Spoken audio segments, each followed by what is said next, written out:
Անհոգ եղեք, մեր երկու դերահասներն էլ այս պահին ավելի կայուն վիճակում են, քան մի քանի ժամ առաջ։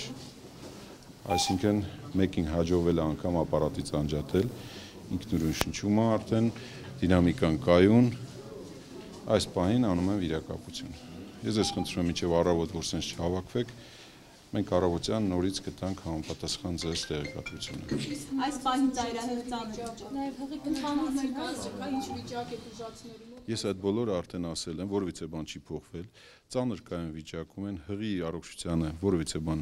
այս պահին չի սպառնում,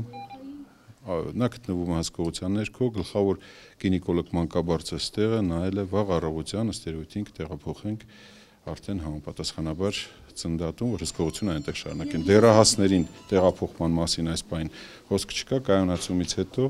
եւս այդ հարցը կանգնի, որ տեղափոխենք համապատասխան մանկական հիվանդանոց։ Բեկորային սալջարդներով, բազմաթիվ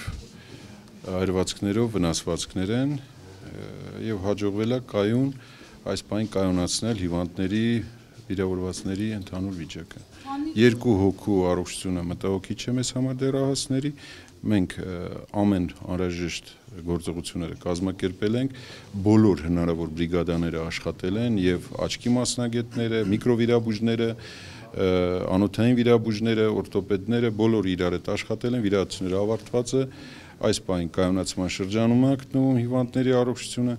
եւ հուսով եմ, որ մինչեւ առավոտ ավելի լավ լուրեր կունենանք եւ ձեզ կհայտնենք։ 7 հոգի է դիմել հիվանդանոց, մեկը շտապօգնության մեքենային բերելուց հետո մնացել է,